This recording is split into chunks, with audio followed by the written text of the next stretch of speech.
Assalamualaikum warahmatullahi wabarakatuh.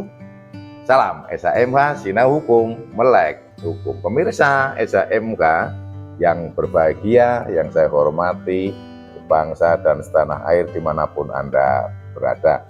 Kembali lagi dengan saya melalui channel SHMH, channel yang membahas Undang-Undang Nomor 1 Tahun 2023 yang akan berlaku mulai nanti 2 Januari tahun 2026 atau yang biasa kita sebut dengan KUHP baru.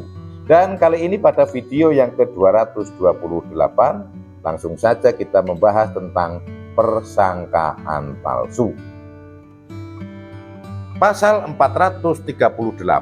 Setiap orang yang dengan suatu perbuatan menimbulkan persangkaan palsu terhadap orang lain bahwa orang tersebut melakukan suatu tindak pidana dipidana karena menimbulkan persangkaan palsu dengan pidana penjara paling lama 3 tahun 6 bulan atau pidana denda paling banyak kategori 4. Contoh ya, kalau setiap orang jelas siapa saja, kemudian dengan suatu perbuatan. Nah, dengan suatu perbuatan ini kan setiap orang yang dengan suatu perbuatan. Di sini hanya dituliskan oleh pasal 438 ini adalah suatu perbuatan. Perbuatannya apa saja bergetak terhingga apapun perbuatannya itu bisa. Namun dari perbuatan tersebut adalah menimbulkan suatu persangkaan atau tuduhan, namun di sini persangkaan. Kita jangan pakai kata-kata yang lain, sesuai pasal ini aja. Persangkaan yang palsu terhadap orang lain yang sebenarnya orang lain adalah tidak melakukan apa yang disangkakan. Sehingga karena adanya situasi kondisi itu tadi yang ditimbulkan, maka akhirnya orang lain mendapatkan persangkaan yang persangkaan itu adalah suatu tindak pidana. Andaikan ada terjadi timbul tapi ada suatu persangkaan namun persangkaannya itu bukan suatu tindak pidana, maka dalam hal ini adalah tidak terpenuhi unsur. Jadi menurut pasal 438 KUHP, maka persangkaan yang muncul atas suatu perbuatan itu harus suatu tindak pidana. Lah ini nama-nama atau bisa disebut karena menimbulkan persangkaan palsu kalau dalam pasal 438 KUHP baru sebutannya adalah itu. Contohnya seperti ini. Di sebuah kantor ada A, B, C, dan manajer. Kemudian si A itu melakukan penggelapan uang kantor. A berpikir supaya terlepas dari tuduhan menggelapkan uang kantor itu, maka dia menaruh uang di laci atau di lokernya si C. Maka pada saat si manajer ini menyadari bahwa uang perusahaan itu hilang, dilakukanlah penggeledahan terhadap karyawan-karyawannya ini, si A, si B, si C. Nah, ketemulah uang yang ada di lokernya si C ini. Padahal si C sama sekali tidak melakukan penggelapan atau pencurian uang kantor. Kan karena memang ada di lokernya si C ini,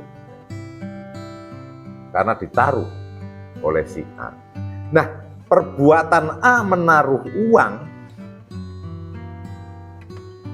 di dalam lokernya si C kan menimbulkan persangkaan palsu bahwa si C itu adalah sebagai pencurinya, padahal si C tidak melakukan sama sekali.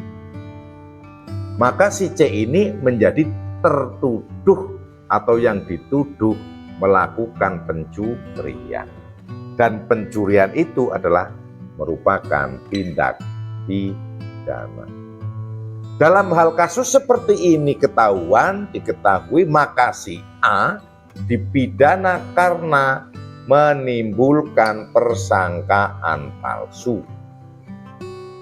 Dengan pidana penjara paling lama 3 tahun 6 bulan atau pidana denda paling banyak kategori 4. Satu contoh seperti itulah. Namun sebetulnya yang dapat dicontoh-contoh itu banyak, banyak kalau untuk contoh yang lain. Bisa jadi dalam kejahatan-kejahatan yang lain itu kan. Yang intinya bahwa orang itu tidak melakukan perbuatan tindak pidana apapun, namun oleh orang lain, oleh si pelaku itu ditaruh sesuatu benda atau di sesuatu hal sehingga orang itu menjadi tertuduh. Dalam hal diketahui itulah perbuatan A itulah yang disebut menimbulkan persangkaan palsu. Untuk menjelaskan pasal 438 KUHP baru, saya pikir cukup singkat ini dan pasal ini bisa dengan mudah dipahami. Pada intinya adalah, yaitu tadi ya, intinya si C tidak melakukan pencurian karena ditaruh oleh si uang oleh si A, maka dituduh pencurian. Dalam hal ini terbongkar kebenarannya bahwa sebetulnya yang melakukan adalah si A, namun uangnya ditaruh sebagian di lokernya si C, maka si A yang menimbulkan persangkaan palsu dan dipidana 3 tahun dan 6 bulan atau pidana denda paling banyak kategori 4. Itu yang bisa saya sampaikan pada video ke-228. Apabila ada salah dalam hal saya menyampaikan, mohon maaf dan dimaklumi.